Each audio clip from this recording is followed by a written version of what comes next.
Oilersnation After Dark begins now. Oh boy, tough one on home ice tonight, brother. Feel bad for anyone who went out in minus 25 degree weather tonight down to Rogers Place to watch 57 minutes of catch-up hockey. Tonight, Pangs was as lopsided as they come. The Edmonton Oilers, they didn't come ready to play. They were down 3-0, just like that, chasing the hockey game, and you are not surprised by the result. The Oilers dropping it 6-2. Hurts to say, to the Pittsburgh Penguins in Stuart, Skinner, and Brett Kulak's return to Edmonton. It was a rough one tonight for the Edmonton Oilers, and I can only imagine that Stuart Skinner is back in that locker room snickering away right now, as he deserves. Ooh, it's a simple, tough breakdown of the Oilers game tonight. Didn't deserve to win, really. But hello, what up, and welcome to Oilers Nation After Dark. Brought to you by Bet365, 19+. Please play responsibly. Whatever the moment, it's never ordinary at Bet365, where, once again, Bordsy's bankroll was incredibly unsuccessful, but hey, that's been the theme for much of this season. Joined this evening by contributor here at Oilers Nation 1, Sean Pang and Eben Bordsy and Pangsy. Tough one, simple breakdown like I just kind of said. Bad start for the Oilers, chasing the game in its entirety. And the Pittsburgh Penguins walk out of Rogers Place with 2 points, where, give them credit, this Penguins team is a playoff squad. They were on the second half of a back-to-back with technically their backup goaltender in the net, and they thoroughly dog-walked the Edmonton Oilers in their home building on Rogers Place ice. Pangs, give me a vibe check right now. How you feeling, brother? Oh, the Could have started the vibes. show pretty much at the end of the second period. I was even considering it. We got a Matt's voice snipe, though. That was dope. We could have almost started it after 3 minutes into the game there. We said in pre-game, hey, you cannot take this Pittsburgh Penguins team lightly. They have depth. They can score.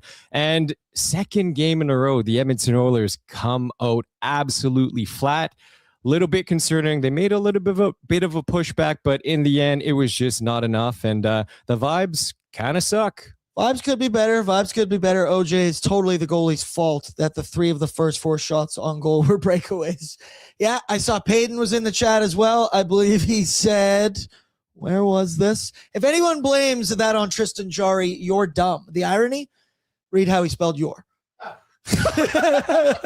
Notice that one immediately. Oh, Peyton, so close. So brother. young. So close. So impressionable. If but the shoe fits. yeah, it was a tough start for one Tristan Jarry. I do think he got better as the game went along, but it wasn't just the goaltending. It wasn't just a couple players. The Oilers leaders, top dogs. Can't remember a time I've seen Connor McDavid get that frustrated, play that bad in a minute. Obviously, he was on his 20-game point streak, making the NHL his bitch. I didn't have any other phrase there, but lately, last 2, you could say maybe less of what we've grown accustomed to from Connor McDavid, and he was very frustrated. Leon Draisaitl, give him all the credit in the world for playing tonight. He clearly did not have the wheels going in this one. He spent half the game hunched over when he was on the ice. Any whistle, the man's jet lagged. I believe he landed at 3 p.m. today, so I appreciate you trying, but yeah, it just wasn't there. K Waddy, let's get caught up in the chat. I think he describes this well. All Capitals says this sucked in every way possible. 1 positive, we get a shorthanded goal. 2 positives, Matt Savoy with goals in back-to-back games. This one, he scored with a stick and intentionally meant to score this one. So here we go. Rome wasn't built in a day. Cato says this season is very worrying. Our bottom 6 is a mess, and Jarry is still very iffy. To that, I'd say, oh yeah, the bottom 6 will continue to be a mess, I would imagine, for most of the season. Like the phrase depth scoring has had such a negative connotation over the last pretty much the entire McDry era, but the Jarry one, give him some time. We know he's working his way back from injury, still getting acclimated to this team, this home building as well. It's only his second game in place. Jarry, iffy, sure. We're still in January right now. We still got a lot of hockey to be played left before the end of the season. Soggy Corpse, well, I'm already sad, so I'm going to go listen to Dungeons and Daddies. What? Huh? Is that the name of a shittily made softcore porno? No, it's Hardcore porno. the heated rivalry of Dungeons and Dragons. Oh, well, there you go. Shout out Crave. Loyal to the oil said back to watching Young Sheldon for me. Pangs, what network? I don't know. Like, I don't even know how to word this. Liam watches Young Sheldon. He watches The Rookie. Do you tune into any of these shitty network CTV programs? I don't even know what they are. I knew I liked you. I just started rewatching BoJack Horseman recently, but that's just Netflix excellent show. Netflix programming. Great show. That's just Will Arnett in his bag. Pat's fan is in. Stu must be happy. I can imagine. Once again, that was a beautiful tribute video. We'll get into it. Feel like Stu was holding back some emotions, possibly some tears. I know I was. And that was for both Stuart Skinner and Brett Kulak. Amanda, amen, sister. I feel bad for Lauren tonight. She's going to be getting a grumpy-ass husband when he comes home. Oh, yeah. He was throwing water bottles on the bench. He was throwing towels. He was cursing just into the air at points. I don't know if he was mad at his teammates, mad at himself. McDavid was just pissed in this hockey game. Percy describes it well. Womp, womp, womp. Also, we haven't said it yet. Cup, yeah. Cup, yeah. Always going to believe. Hope will never die, Lance Kane. My day just keeps getting tougher. Hey, God gives his toughest battles to his strongest soldiers, whatever that is, Lance. You can carry the weight. I know you can. Clapper, that was one of the most frustrating games I've watched recently. Dear God, I will say entertainment factor may be better than Tuesday's game. I don't know if it was the start time of Tuesday's game, but I could have slept for the full first 40 minutes of that hockey game. This one, I could have slept for the last 57 minutes of this hockey game when I logically think about it.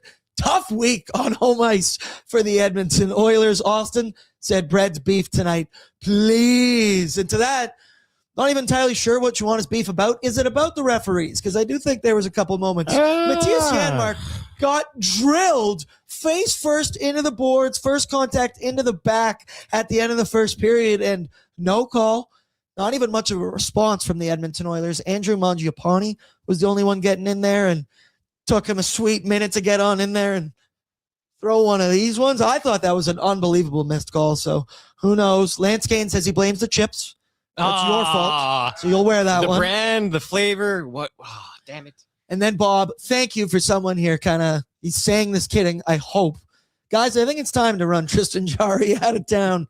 It's about that time again, folks. Let's get back to business. And then finally, Super Chats. Reminder, your Super Chats are in support of the Ben Stelter Foundation, a cause very near, very dear to all of our hearts. And it is just one African child, $2, says my leg in all capitals. My leg!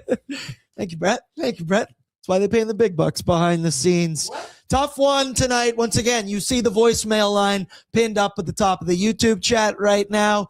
Grip it and rip it. Let it rip this evening on the voicemail line. I want to know who you thought was good, who you thought was bad, and anything in between. Skinner, Kulak. Sure, we're going to get some Lance Kane voicemails in there as well. So buckle up, folks. Should be a good post-game show tonight. Maybe a quicker one as well. I got to be on the road to Jasper tomorrow. I still haven't packed any of my stuff, really. I always love procrastinating, but that's the man I am. First things first, I want to give a big shout out to a new partner on Oilers Nation After Dark, Capital GMC Buick. Check out their extensive inventory of top quality vehicles like the 2026 GMC Terrain Denali or the 2026 Sierra Denali Ultimate. Capital GMC Buick is Edmonton's highest volume GMC dealer and the number one certified pre-owned dealer in Alberta. They're dedicated to changing the game, giving you the best possible customer experience, and they are rated the number one dealership in the country by Dealer Rater for 3 consecutive years. Pangs, have you ever been a truck guy in your life before? No, but I aspire to be. I don't think it fits my look, but they're very convenient. I don't think I can be a truck guy either, man. I think at these monthly, weekly meetings that truck guys have, I just think I wouldn't fit in. They'd call me out. Absolutely. I'm a sedan man through and through. Yeah. We had this conversation last week, how nervous I would be of driving being that high. Although I love the look of Ford Raptors. So I would kind of like to just have a Ford Raptor because they look cool, but I would be terrified having that much load, brother. What? Gonna bank that one. Lock in. I will say I was recently browsing the Capital GMC Buick website and I was looking at vehicles here and there and saw a big, huge ass truck in there. And the first thought I had was oil rig on the back of that would look pretty sick. I'm not sure that was the first thought that popped into my head. I was like, Lance Kane, you need an upgrade? I'm looking at you, brother. All right, let's get into some headlines. They're brought to you by Greta Baryeg and our pal Drizzy Drake.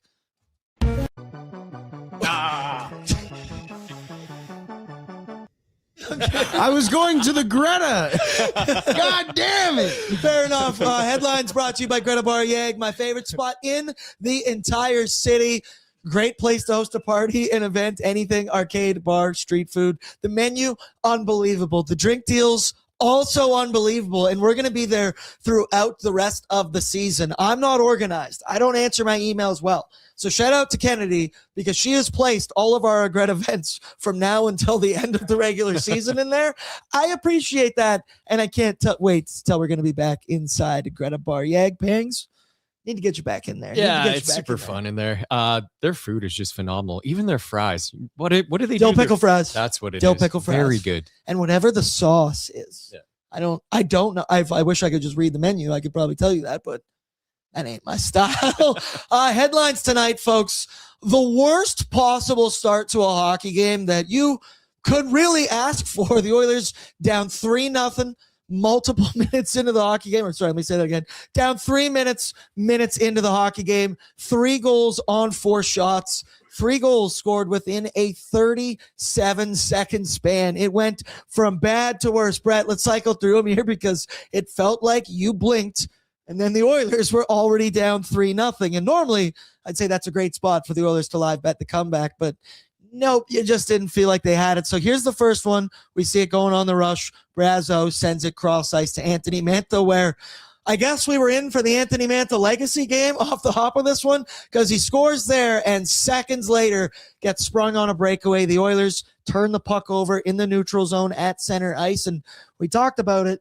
Cannot take the Penguins lightly. They have so much depth throughout their lineup. That was Mantha's 15th and 16th goal of the season, playing in the bottom 6 for much of this season. And then this one, this is just Sidney Crosby doing Sidney Crosby-like things. A textbook perfect tip into the back of the net. 2 minutes, 57 seconds into the game. So not even 3 minutes in, the Oilers are down 3-0. You see the camera immediately cuts to one Connor Ingram, where we are all sitting in the office going, yep, it was a little surprising this morning to see Tristan Jarry get the start for the Edmonton Oilers after he played Tuesday night against the Devils. And you'd think Connor Ingram's last performance, well, that one was a shutout over the weekend. And no, they go with Jarry, and I'm not going to, totally blame these ones on Jarry. You saw it was a breakaway, the second goal, an odd man rush going the other way, and a beautiful textbook Sidney Crosby goal there. But it was tough, man. It was a brutal start to the game. They obviously keep Tristan Jarry in, and I do think he got better as the game went along and he found his footing. But Pangs, thoroughly don't know if you can start a game worse than that. We talked about it. Should we just pack it in right now and just do a watch along for the next 57 minutes of this game? And that can be Oilersnation After Dark.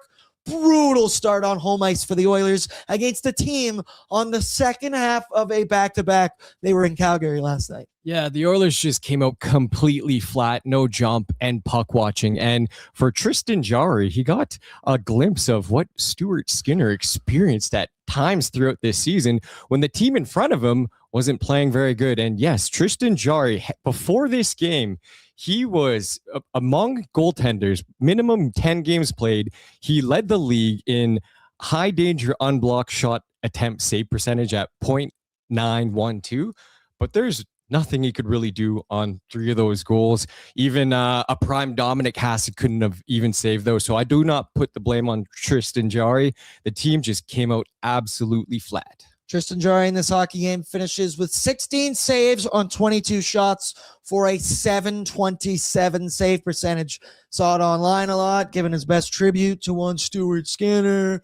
With you look at it, minus 3.91 goals saved below expected. So that's what the analytics tell you. I'm not putting this game on Tristan Jarry entirely, but yeah, he definitely wasn't good enough for the Oilers, and they paid the price. We kind of talked about it on pre-gaming a bit. We talked to young Reese, who was doing Ask Doobie with Devin Dubnyk, and he told us Doobie's opinion on the matter was that Stuart Skinner shouldn't get that start. I don't even know if they should give it to Tristan Jarry because there is so many emotions that come into play. There's also, and I don't really buy into it a lot, that the other team knows the tendencies of their goaltender, a guy they shot on during practice for many, many years. I don't know. Either way, Nobby, he has to go with him. But it was a little weird for Jarry to get the start because Nobby's been consistent in his message of like, we want to ease Tristan Jarry back into the load after being out for a month. And we know, injury prone or not, whatever you want to say, that I think they're trying to be a little bit delicate here with Tristan Jarry, which is why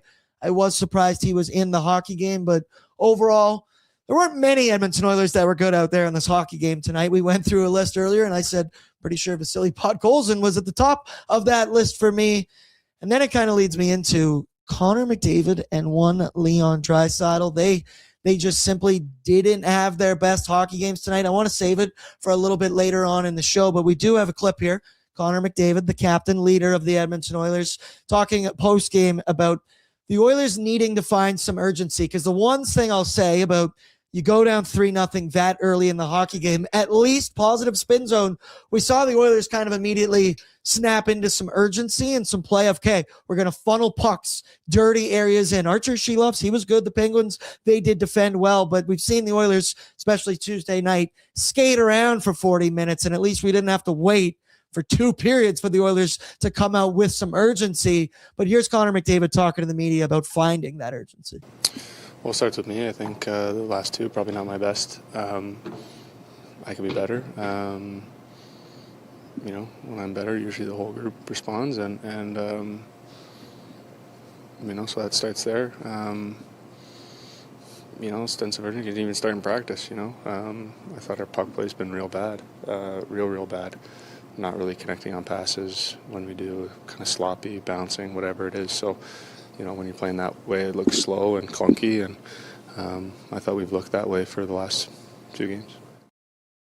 There you can see the frustration is apparent on one Connor McDavid's face right there. And I'd say puck management has been a negative theme all season for the Edmonton Oilers. They play good in stretches, but the last little bit here, they are fumbling pucks repeatedly. And that kind of brings me to the man on the screen you saw right there. Dave B says, looks wiped, sadistic. He's been off for a few games. Ryan, the dude looks sick. Maybe Chris Knobloch gave him whatever illness he had there. But I think it applies to both Connor McDavid and Leon Draisaitl. They did not have their best games tonight. They were frustrated. Most notably, McDavid. We saw it on the Evgeny Malkin goal where he gets sprung on the breakaway, where still not totally sure how this one went in when it's a backhander sliding along the ice. Looked like Tristan Jarry was with them and then opened up that 5-hole for a second. But you saw it later. Connor McDavid at this point, he may have hit his breaking point. He's swearing here on his way to the bench to anyone who's willing to listen. He threw his water bottle, threw a towel a little bit later on, but McDavid didn't have his best tonight. He was off. Like I believe Sadistic just said, he was fumbling pucks all over the place. And then defensively, multiple moments where I went, McDavid, get on your horse on the back check. He wasn't dedicated to playing both sides, and it's Connor McDavid. He is the best player on planet Earth. Even the greats are allowed to have off nights, but I couldn't sit here and tell you McDavid was dialed in this hockey game tonight. And then the other guy, Leon Draisaitl, he's back in the lineup tonight. Obviously missed the last 3 games out in Germany, tending to a family member's illness. And give Leon all the credit in the world. They said it on the broadcast. If he was in the province of Alberta tonight, there is no way that you were going to stop him from playing in this hockey game. They said he landed at 3 p.m. local time, which I can only imagine with the travel, the jet lag, and the everything. Leon definitely wasn't at his physical best tonight, and he didn't look like it. He wasn't totally engaged. I mentioned he was hunched over repeatedly, gasping for air at points. And the backhand no-look spinorama passes were they were up a little bit tonight from one Leon Draisaitl. And once again, I don't blame the guy. I applaud him that he was in the lineup. I hope he goes to bed and sleeps for 12 hours tonight and takes a coma, as I refer to it. it just wasn't the dynamic duo's night tonight. Yeah, absolutely. For Leon Draisaitl, I cannot blame the guy. Like you said, a long flight from Germany. I don't know. I did that flight before. I think it's about 8 hours, something like that. Definitely jet lag, dealing probably with a lot of emotions, dealing with a family matter. I cannot blame. I put a lot of blame on Leon Draisaitl for the game that he played today. Like you said, his legs were not moving and he was giving away the pucks. But Connor McDavid, that's a little bit different. Connor McDavid, throughout the season, when the Oilers started flat or when the Oilers didn't have jump, he was their catalyst. He almost put the team on his back for many instances throughout the season. But just today, like you said, he didn't have it. Very unconventional giveaways, especially that one on the blue line against Evgeny Malkin there. He was pissed.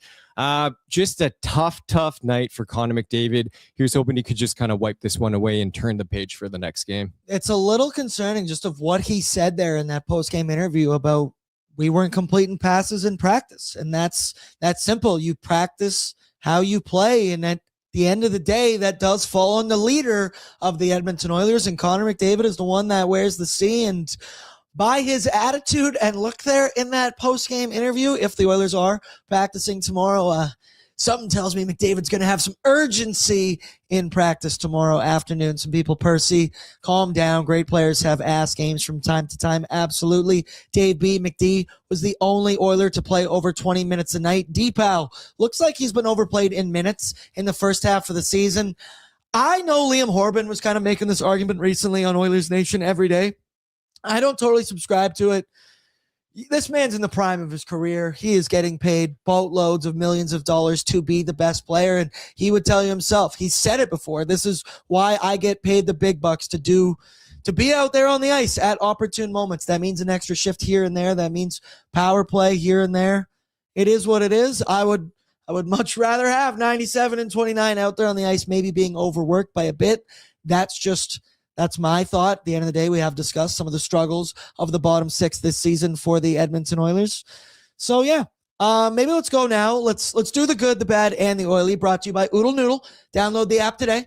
Available on the Google Play Store and the App Store. Once you do that, sign up, create an account. You can earn loyalty rewards points. Take advantage of their many deals on the website, on the app. Shout out Oodle Noodle.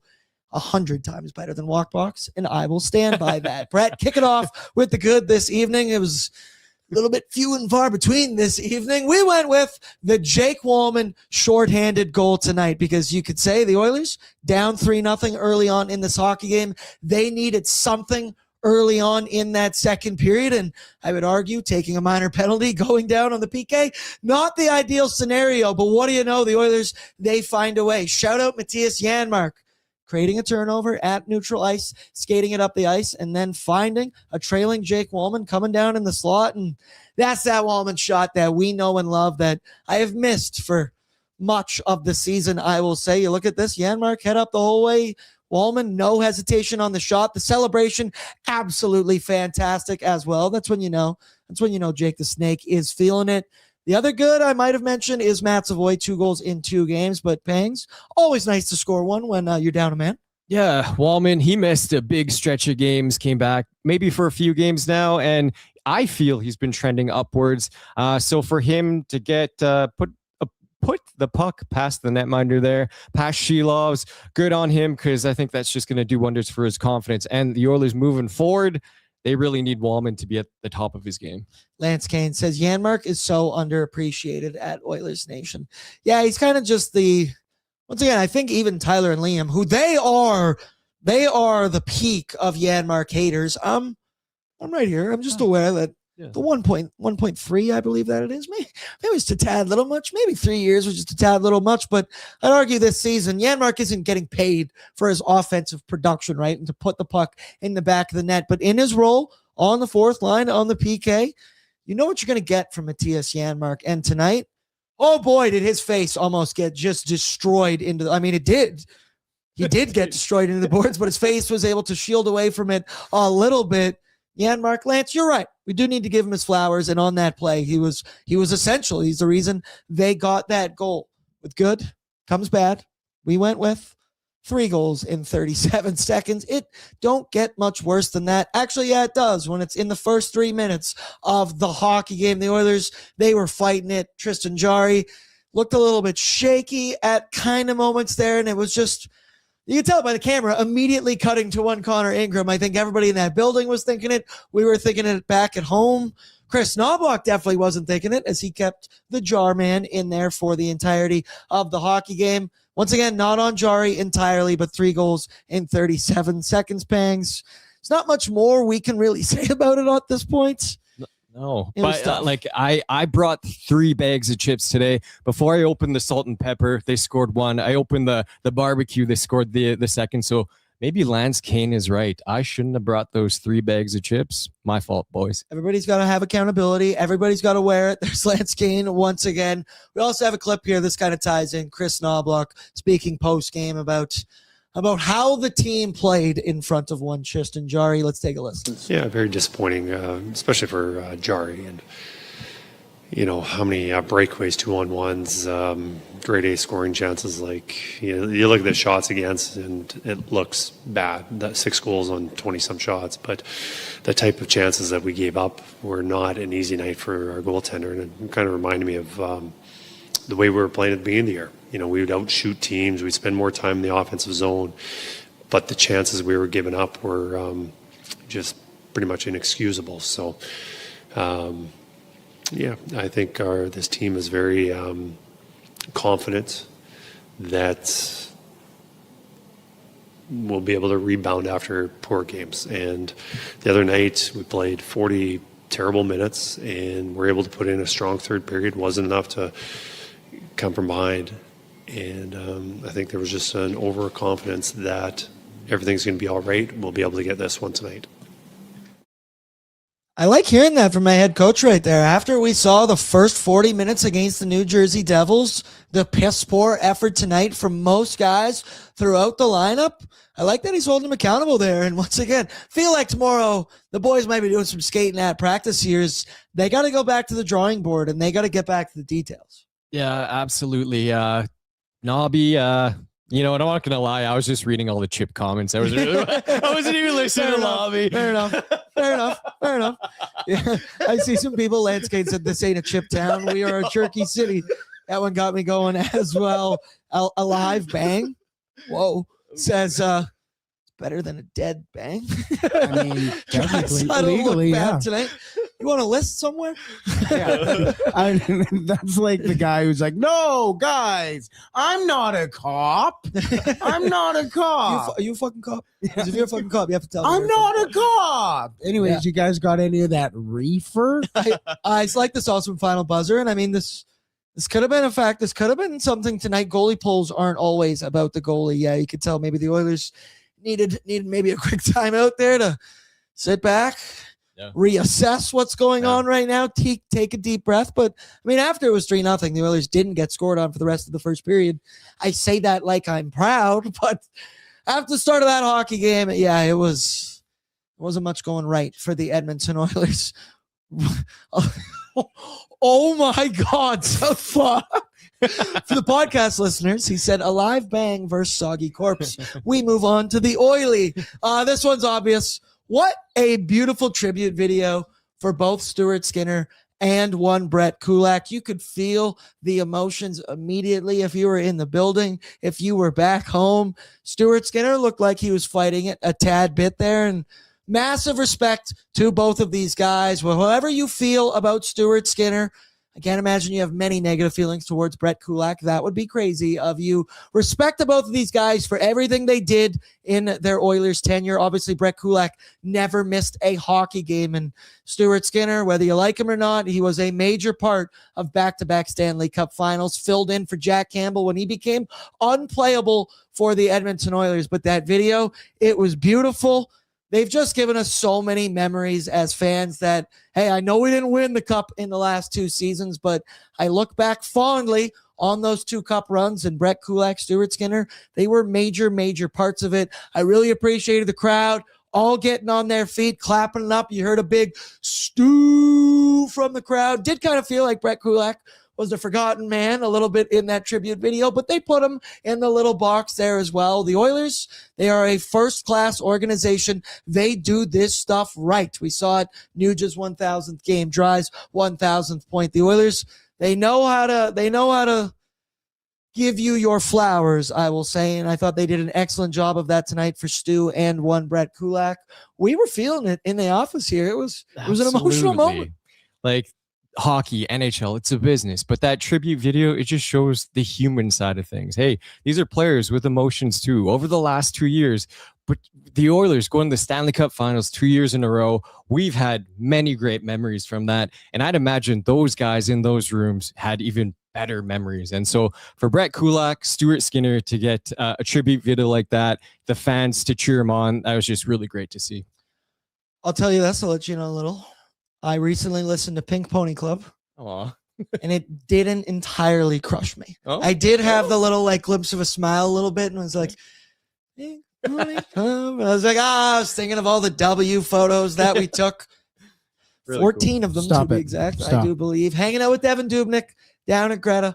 That's It was good times. Good times were had. And Stu and Brett Kulak were massive, massive parts of that. Ryan S. said seeing those playoff clips with the eyes tearing up emojis there as well. And then Southpaw, the fans gave the flowers to the boys as well. Thoroughly gold starred everybody who was in that building tonight. I thought it was awesome. And then, Brett Kulak, come back to the trade deadline, brother. I'm still waiting for it. Stu, I think you've got your new home in Pittsburgh. I think you are the 1A solidified starter over there, but bring back Brett Kulak. I'll be leading that charge on the NHL trade deadline show, but that will do it for the good, the bad, and the oily. Let's go now. There's a lot of options tonight in this hockey game. The jeans, who's wearing them? Brought to you by Wilhock Beef Jerky. We're a jerky podcast, not a Chip City, as Lance said. Only the finest tasting meat products earn the Wilhock name. Made from 100% Alberta beef. Their jerky is aged, seasoned, smoked, and marinated to savory perfection. They gladly fill orders of any size, and you can find their jerky, sausage, and other products out of their Leduc location. And for more information, head on over to WilhockBeefJerky.com. Throw it in the chat. Who do you think was wearing the denim this evening? Also, need to pack my jeans this weekend for Jasper for just that photo, that video. We can find a way to work it into something in this show. Play along in the chat. Who'd you think, Pangs? I'll let you get the first crack at it. I am going to go with the low-hanging fruit. I'm going to go with Connor McDavid. It was just tough to see him turn over puck. Very unconventional. This may be the only time this season that I'm going to award the jeans to Connor McDavid, but Connor McDavid gets the jeans for me tonight. You got to do it when you got to do it. Dave is in and said everyone was wearing jeans. Everyone but Vasily Podkolzin. I really liked Vasily Podkolzin's game in this one, Pangs. You got an interview with skills coach tomorrow morning. Shout out the boys. But once again, yeah, you can kind of close your eyes, point down, and you could probably find something you didn't like. You pick Connor McDavid.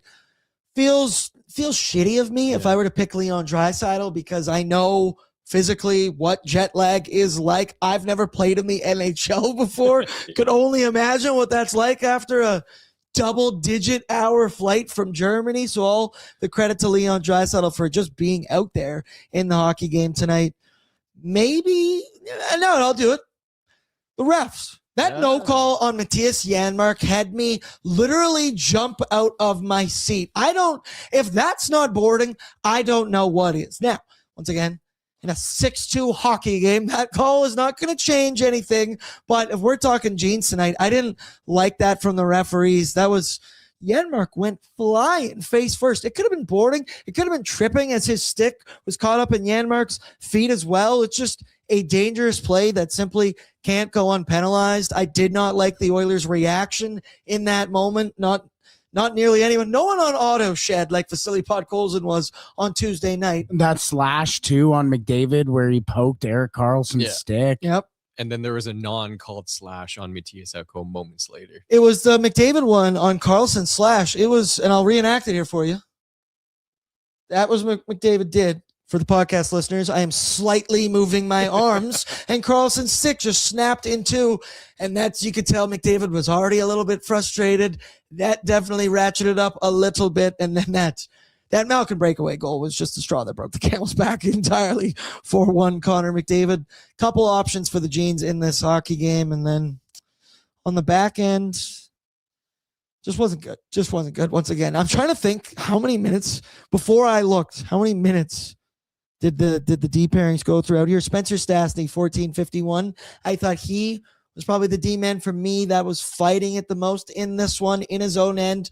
Talk about puck management. He was struggling with that as well. Saw a lot of folks online saying, this is a reminder that Spencer Stastny, while he still skates well, does have a bit to go until he will be as reliable as Brett Kulak on a third pairing role, which once again, Spencer Stastny, only 25 years old. He's still got plenty of time and plenty of stuff left in the tank for the rest of his career here to get to that point. But yeah, it was a little bit of a reminder. Brett, you were telling me that we had, oh yeah, it was one more. I want to get a listen here. That's it for the Jeans. Tristan Jarry doesn't get the Jeans, but he did speak to the media post-game about playing Pittsburgh and staying in after allowing 3 quick goals to start the hockey game. Yeah, you always want to beat your old team. It doesn't matter who or when, and so obviously it always does mean a little extra, but I think we obviously have to change some things. We obviously have to get some better in some areas, and I think if I could keep 1 or 2 of those out early, it gives us a better fighting chance. What are you trying to think to regroup or get it back on the rails when it's 3-37 like that after that? Yeah, it's tough. You just want to keep going. Mentally, you have to be strong, and you just have to keep going with the next puck. There's always a chance.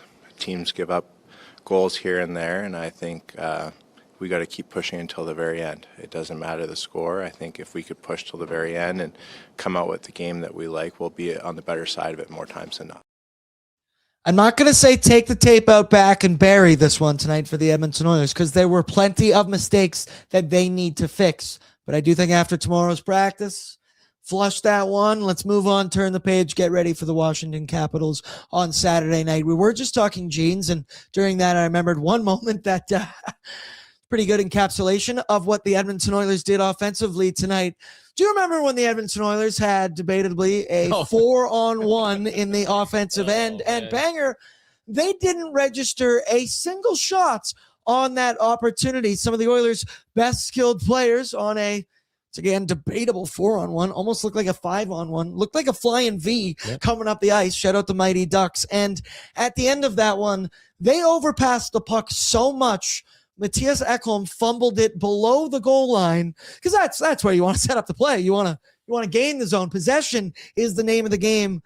Talking about a lot of frustrating moments in this hockey game. I was ready to put my fist through that TV out there. It was unbelievable. And like the overpassing, we've talked about it so much this season. We've talked about it every season for the Edmonton Oilers. That was absolutely insane to see and shocking almost, Pangs. Yeah, absolutely. But not shocking at the same time. No. And when we were watching it, we're like, oh yeah, baby, this is going to happen. This cue the comeback. The Oilers are coming back. And like you said, it looked like a flying V. They get it over to Mattias Ekholm. Doesn't finish. Luis Mendoza, I don't know if you remember him from Mighty Ducks. Couldn't stop. He would have finished that one there.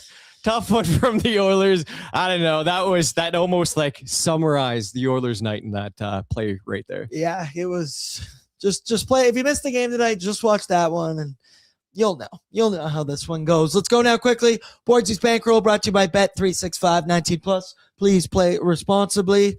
I don't know how many people profited tonight from Bet365. Hopefully you bet on a Matt Savoy goal, maybe a Jake Wallman one as well. And hopefully you did not ride with Boardsy's Bankroll. Done this a lot this season where we come and sit here and look at multiple X's. At least tonight, I got a green check mark. Pangs, you wouldn't believe it. Saturday night, I hit a 9 plus 950 parlay. Sunday night, hit plus 500 parlay. Haven't hit much ever since then, but we're going to keep shooting. We're going to keep trying. Bet365 19+. Only bet what you are willing to lose. Nuge does not get a point. Jack Roslovic does not get 2+ shots on goal. In fact, I took out Jake Wallman for that one. He had 3 shots on goal tonight. So there's always that. Thanks, Brett. You changed to 96. I appreciate you. Evan Bouchard did get 2+ shots on goal. He actually finished with 4+. Tough night on the Bet365 streets this evening, Pangs. Yeah, you know what? Looking at that, And thinking about Roslovic, he kind of had a tough one for most of the game there. That line with Podkolzin, Draisaitl, and Roslovic, normally, like from what we've seen earlier in the season, they were money. Hey, we got to say Leon Draisaitl didn't have the legs, but you kind of thought that Roslovic would have had a little bit of spunk on that right side. So much so that they moved him back to center. Then he started to generate a little bit more chances. But yeah, overall, tough night for Roslovic there. Yeah, I agree as well. It was a little bit disappointing. Yes, Brett? It just really sucks that he didn't have the spunk tonight. He didn't have the spunk. The spunk. Okay, no, I also heard him say that. Did I say the spunk? I tried to push through. I don't think I've ever said that. Did that come out of my mouth? Spunky. Did that come out of my mouth? It's been a sleepy after dark, so I figured I'd point something out. Yeah, get it back. Yeah, Howard, Roslovic, Savoy in 7:21 time on ice at 5v5. 4 shots, 3 against. Expected goals for 54.43. So at least there's that. Andrew Mangiapane played 642 with Leon and Vasily Podkolzin in this night, where according to Natural Stat Trick, they had an expected goals for percentage of 96.95. That line? What? That has to be an error from Natural Stat Trick. Either way, we continue to move along in this show. You see it at the top of the YouTube chat. It's the voicemail line, folks. Curious what we're going to get this evening. Voicemails brought to you by Swiss Donair, home of the old school Donair, with options if you want some flair. Open for 25 years and now open 7 days a week. The pride of the North Side. Swiss Donair is great for your events at home or office. Check out their location at 8308 144 Ave Northwest or order online at swissdonair.com. This is my favorite part of the show, where I get to sit back, get nervous, full of anxiety. Shout out to intern Tristan as he screens these calls. Thank God we have him doing that. Producer Brett, give it to me, brother. What do we got this evening? Yes, we got we got 6 tonight, and 2 of them are parts 1 and 2 from Lance. So 5, technically. Kick it off with Lance. All right, here's Lance. Hey, Bordsy, it's Lance. Just trying to get a hold of you. Kind of feels like you're screening my calls. I could really use a ride, man. I'm downtown. I don't got pants. I was robbed. They took my keys, my wallet, my truck, everything. I mean, long story short, I was just trying to get a case of beer for the hockey game. And there's these girls outside, and they wanted me to buy them a case of beer. And I was like, ladies, like, I can't. Like, that's illegal. You're underage. I can go to jail. So I come out of the liquor store, and they jump me. They take my beer. They drove off in my truck. They took my pants. It's cold, man. I need a ride. I'm just out here. I set this garbage can on fire to keep warm. So I'm at 104. I could use a ride, buddy. Do me solid. Oh, hang on. No, officer, that was on fire when I got here. Yes, I'm aware I'm not wearing pants. No, I don't have ID. They're in my pants. Well, you see, these girls, they took my pants. What do you mean, likely story? I'm the victim. Hey, get your hands off me. Bordsy! Come get me, buddy. I need your help here. I'll be sure to pick him up from the cop shop later on tonight. Two things out of that I immediately take away. I don't know what's more embarrassing: getting beaten up by a group of underage girls, or pantsless outside in minus 28-degree weather. I could only imagine what that shrinkage is like for our boy Lance Kane. So that cop was doing you a favor. And Brett, you mentioned there was 2 parts to this. I can only imagine what part 2 is going to be. I believe we've gotten an update. Hey, Bordsy, it's Lance. Just getting back to you from my last email. The police officer did put me in cuffs, but he was pretty calm and understanding once I explained myself. He was pretty cool. He helped me get my truck back. That was enough. You know, these girls, there's the tough girl gangs out there. I blame Taylor Swift with these girl gangs, honestly. But anyways, I got the truck back. I didn't get my pants back. So that's my weekend plans, going pants shopping. So if you don't mind, if you could lend me some sweatpants or some shorts or something. I only got the 1 pair, so I'll have to pick some up later. If that's so cool. Anyways, let's go Oilers. Cup year, buddy. Get back to me. Stop screening my calls. I I don't even know what to say to that, Lance Kid. I love the commitment to all of that. That's why the voicemail line is there. I thought he was going to go that this is my one call from jail. Please come pick me up. They've set bail at $10,000. You're going to need to pawn off your most valuable possessions. Lance, I would. Also, I don't keep spare pants on me, but I would offer the pants that I'm wearing right now, but no. I mentioned shrinkage earlier. I can't afford that myself. I can't risk it. Lance Kane delivering through and through every single time he sends a voicemail. Going to be tough to follow that, Brett. What we got? Yeah, good luck following this one from Wally Hucklebuck. So much for stringing together a bunch of wins at home. Obviously, it looks like the boys need to go on the road. Too much home cooking. Time to get going.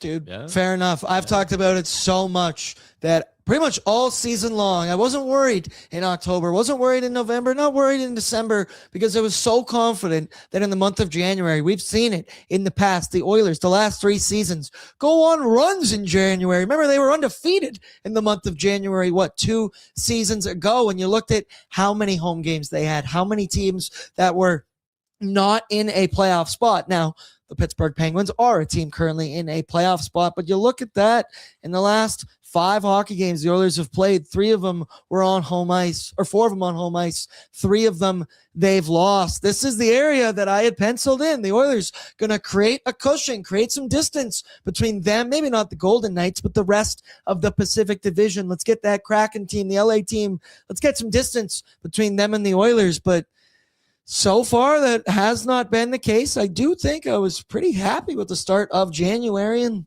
here we are, 2 losses in a row for the Edmonton Oilers on home ice.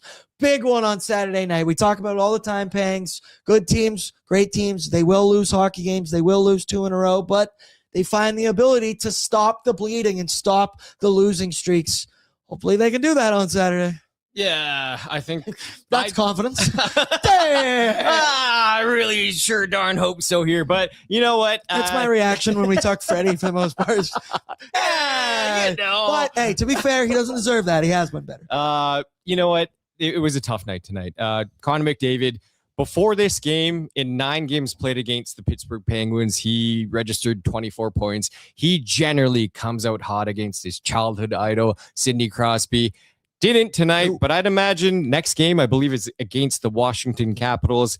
Alexander Ovechkin in town, someone I'd imagine he looked up to as a youngster, as a kid. We're going to see Connor McDavid's best next game. Yeah, Percy said Oilers playing C's get degrees hockey right now. And then Dave, I didn't need to hear this. The Anaheim Ducks are on a 5-game win streak as well. It's exactly why you need it in January to win these winnable games. I joked beginning of the month that I don't know if you looked at these before on Bet365 before puck drop. I think the Oilers are going to be favored in every single game this month. Like, it is what it could. And they're favored in most hockey games. They have Connor and Leon, but just aren't quite taking advantage of it the way that I would have hoped. It's crazy that the Oilers get Hollander and Rozanoff back to Brett, back. I was just thinking that in my head, and I was like, Aaron, don't make the joke. I was going to say, Hollander, Rozanoff back to back. Back to back. No, I didn't mean, no, you move on. Whoa. Surprisingly, speaking of superstars, this next call is from Arnold Schwarzenegger. It's me, Arnold Schwarzenegger. My good friend David Attenborough says your show is just tremendous. I'm a big fan of the Edmonton Oilers. I wanted to say some players I like. This is exciting. First, we have the McJesus. He does all the things, the stick handling, the scoring, all of these things, right? And then the Bud Wilson, just fantastic with the hitting and the fighting. Then the Roslovic just rolls off the tongue. Last, I want to ask is, can I get a cup? Yeah. Cup, yeah. Unbelievable stuff. Pangs, I recently told the chat that I want more AI voices, more voice modulators. That I never want to know who's sending the voicemails. That's 2 in a row. I have no idea who's sending David Attenborough and who's sending Arnold Schwarzenegger.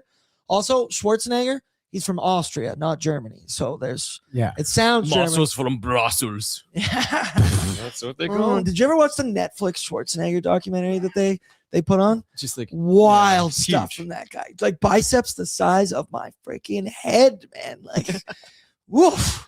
Well, you don't know. And the governor? Forgot that part. You don't know who sent that one, but you're going to know who sent these final two.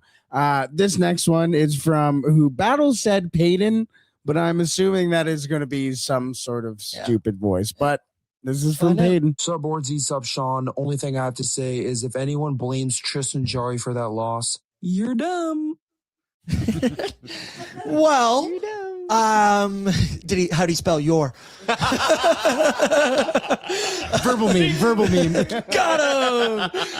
To that I would say you can't, I'm not blaming Tristan Jarry entirely for the loss. Pangs, he wears some of the blame tonight for the Edmonton Oilers. Once again, Brett, throw up that graphic. What? Minus 4.17 goals, minus 3.91 goals saved below expected. So he definitely was a factor in this hockey game, and I would say mostly in a negative facet, but there was points where, once again, tough start. You'll have 3 goals on 4 shots. It doesn't get worse than that, but he found his game, found his footing as the game went along a little bit, and had the Oilers found a little bit more offense, they might have had a puncher's chance in this one, but after the 4th goal against and then that Malkin breakaway, which was an ugly one there from one Tristan Jarry, it was lights out from there. Yeah, it's one of those games you just got to wash this one away. You said Liam talked about on O&E about maybe knowing the tendencies of a goalie. I think there's a little bit of truth to that. That Malkin goal, the way he deked him and knew he was going to open up that 5-hole, so gaping, I would say in that one, big gaping 5-hole there. Yeah. I think you picked a spot. Maybe he knew his tendency there. But my memory for Tristan Jarry, I'm going to just wash this one away. I'm going to remember that windmill save 2 games ago against New Jersey. That's what I'm going to focus on. We just focused on back-to-back shutouts for too long. We were living eye in the sky. Everything, it was perfect. A little bit of reality came back to bite us today. Bangs, this is a family show. You spunk, gaping, 5-hole. Jeez, dude. I've been watching Heenan, Rob. I've been watching. My wife got me to watch the first couple episodes. She's really pumped on it. Yeah, sorry, guys. I did. Great show. The first 2 were the horniest 2 episodes, right? They were. Yes. There's a lot. Speaking of people who have watched Heated Rivalry and is great at trivia, our very own Michael Menzies. Boardsy. Let me tell you how Seinfeld trivia went tonight. All right. So we finished 6 out of 12 teams, but it was me and Brittany, my ex Shauna, God love her. It's never seen Seinfeld trivia. Nicole, no help. So it was just 2 of us. And the top teams, they had 8 people, 9 people deep. The answer that upsets me the most that we didn't get right, and it was a category of Jerry's exes and why they broke up. Confusing Donna Chang, the not Chinese woman. The woman with a Chinese name is actually a white woman with the woman with man hands. That one really upset me. The one that probably most proud of getting was, what was the maestro's real name? Bob Cobb. You know it, Boardsy. I know it. How'd the Oilers do tonight? Didn't watch the game. Menzies, I am so jealous that you got to spend your night drinking some beverages and testing your premium knowledge of Seinfeld trivia. 9 seasons. I've watched every episode 100 times each. I fall asleep to Seinfeld every single night because it's the argument I make. You don't need to have your eyes open. I can just listen to it and know what's going on. I don't need to do that you're peeking up to look at the TV type thing. Menzies, 6th place is something to be proud about because I have gone to Seinfeld trivia myself. Back when Average Joe's was Average Joe's in Sherwood Park. Yeah, I remember that. Shout out Game On Sports now. Yep. They had Seinfeld trivia night down there, and I went with 4 of my buddies. And I will say, we are Seinfeld hardos. We put the phones in a bucket, no Googling, no cheating, no nothing. I was so confident that we were going to win that thing. We ended up getting 3rd place, which I was very proud of, but we weren't even close to 1st place because Seinfeld has a cult following. It's still on TV, reruns every single day. I can only imagine the amount of money George, Jarry, Kramer, Elaine are making yearly from this show and how much it gets played. People, let me know, are you Seinfeld fans in the chat? Because it's a show about nothing, but damn it, it is everything to me. Bar trivia games are the best. Like Yeah. me and a couple buddies, game 1 of the World Series, we went to like this like hole in the whatever bar that we had never been to. Game ends. Obviously, I'm a Dodgers fan. Blue Jays win game 1. Everyone's pretty happy. We play Name That Tune until 1 a.m. We finished second place. We're like, boys, we gotta do this more often. Realized that 10 years prior that we were doing that same night at the ranch, and now we are doing bar trivia. So it came at us fast, but it was a fantastic night. I think I threw up around the corner. What random 90s sitcom would you do best for trivia? Oh, Simpsons, I okay. would knock out of the park as well. So this one time, my wife's grandma had to stay over. My wife was out of town. We were watching Jeopardy. And the first time I ever cleared a category in itself was on Friends. I was more of a Friends guy. Yeah. We were never a Friends household. Yeah, we Couldn't- were. Yeah. Couldn't be a Friends household. It was like a sin if you watched Friends Fair in my enough. house. I just want to pull back to the ice here for 1 second. I see Canucks Flames suck. They're talking Tristan Jarry in the chat. He says 3 goals in 37 seconds is not a goalie's fault, apparently. LOL. Wasn't the second goal a clear-cut breakaway from one Anthony Mantha off a turnover at center ice? Oh, yes, it was exactly that. So, I mean, sure, he did allow 3 goals in 37 minutes. You don't like how he defended that one, but I can't sit here and tell you that the Oilers played well tonight in this hockey game. Let's not. This is the problem we did with Stuart Skinner, and we got to try and be better here with Tristan Jarry and one Connor Ingram. That, folks, it isn't as simple as just saying it's the goalie's fault, and that's why. Look at that one.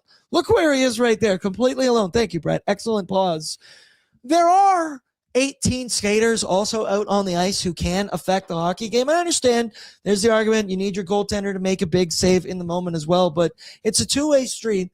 Let's not start doing this with Tristan Jarry and Connor Ingram, right? Because this is what got us into a bad spot already with Stuart Skinner, and let's learn from our mistakes. I'll say as well, there is a period in the second period there where Tristan Jarry made like 3 road hockey type saves. And the reason why he had to make those road hockey type saves is because the team in front of him had really bad defensive coverage. So he made some really acrobatic saves. And sometimes it's like, what can your goalie do? Obviously make more saves, but you can't really pinpoint it on Jarry. And like, this is the third one in 37 seconds. Yeah. I think Sidney Crosby's been doing that to the majority of goalies in the NHL for the last however long. It's easy to blame the goaltender. That cut to Connor Ingram was so fast by the Sportsnet crew. That's good stuff. That's good stuff right there. That is good work. Brett, my question to you: What TV show would you do best in trivia? Because you're not much of a TV movie guy, right? Yeah. BoJack Horseman. No, How I Met Your Mother probably. Oh, that is true. You do always quote How I Met Your Mother. Love How I Met Your Mother. I think that would probably be, or Breaking Bad. How I Met Your Mother or Breaking Bad, I think. Lance Kane said, I don't care, Jarry fault or not. I am all in on Ingram. Me too.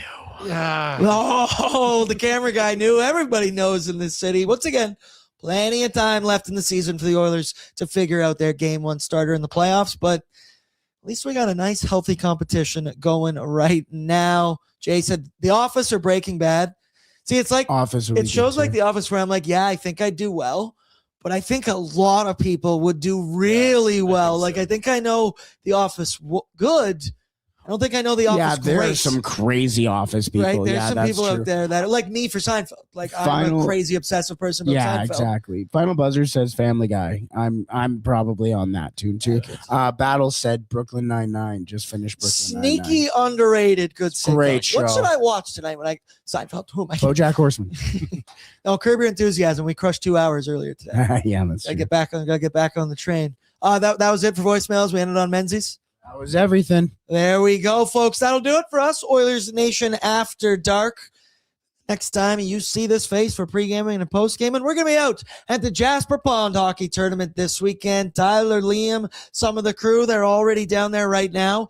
The room Waz and Eli are staying in is just, that is luxury, baby. The JPL. I'm excited to see my newly renovated cabin with me, Reese, Ryder, and Lisa. Very excited. Keep it locked on Oilers Nation socials because there's going to be plenty of content coming your way on the ice, off the ice shenanigans going down as well. We're throwing a watch party at the JPL Saturday night for the Oilers versus the Washington Capitals. We'll be pre-gaming, we'll be post-gaming. I think it's safe to say there's going to be some beverages that will be had this weekend, and then hopefully Team Oilers Nation can get the dub in the weekend this tournament, or in the tournament this weekend. I'm a little bit nervous because I think it's going to be obvious that I am the worst player on Oilers Nation. Not that I'm horrible, bad, or anything by that means, but I've been asking everybody their skill level around the office, and they all have a lot more confidence than I do. But I'm packing my helmet tonight. I'm going to ask you this. If you have to share a bunk bed with Reese, who gets the top, who gets the bottom? Trick question. We're bunking together. There's no way. Who's Hollander? Who's Rosenhoff? I think we all know, Brett. Yeah, Reese, buckle up, brother. We're about to have an excellent weekend. Ryder and Lisa, I'm excited. I'm excited to party with them all weekend long. And, you know, they're coming to Vegas as well. They're a fun duo to add to. You know this better than anyone. You've been close with Ryder and Lisa for years now. So should be a good one like tonight. Hey, the Oilers lose, but we still have fun here on Oilers Nation After Dark. Shout out to Pangs, Brett Holden behind the scenes doing a bang-up job. Intern Tristan as well. All the people leaving voicemails. Lance, you specifically. I'll come get you right now. I know you're scared, alone, naked, and afraid. And that's what friends are here for. Shout out to all of our sponsors. Everybody in the chat, throw down your courtesy like on the way out. That was an awful hockey game, so I appreciate you hanging out and watching Oilers Nation After Dark with us. Take the tape out back, bury it after tomorrow's practice, and hey, let's get back to it. Saturday nights. Also tomorrow, Oilers Nation Every Day going live from the JPL. I will be producing from in Edmonton and then hopping in my car, driving out to Jasper after that. But Tyler and Liam live from Jasper. Then we play at 7 p.m. tomorrow night, so hopefully I can make it to Jasper by then. And Saturday, surprise special Oilers Nation Everyday show. We just don't exactly know the time yet because we have to fit it in between our pond hockey games. We'll let you know. We'll be getting plenty of Oilers Nation content, Bangs. I'm excited to get mic'd up. I'm excited to talk some shit to Flames Nation out on the ice. I might cross some lines. I'm going to say it's all in the name of content, but I'll let you know a secret. I mean it all. I mean every word that's going to come out of my mouth. Just kidding. You have to consistently let Flames Nation know that they are the best Edmonton Oilers podcast around. I got some lines I've been thinking for Pinder that I might be able to just kind of sneak him in there and see what his reaction is. Either way, it should be a good weekend. Join us online, or if you're in the area, come on down to Jasper and hang out with us, and let's party, baby. That'll do it for us, Oilers Nation After Dark. Love you all. Appreciate you all. Sleep tight. Throw down your like. And the sun will rise again tomorrow. The Oilers lose 6-2 to the Pittsburgh Penguins. Tristan, Jarry, not fantastic in this one, but who was? This means a fresh opportunity to get it right Saturday night on home ice. Sleep tight, folks. Over and out. What's up, Nation citizens? If you enjoyed today's episode of Oilers Nation Every Day, make sure you hit the subscribe button here on our YouTube to not miss any of our content. We got you covered, from interviews, insight, analysis, everything you need to stay up to date on everything around the team. Hit that subscribe button so you don't miss a video.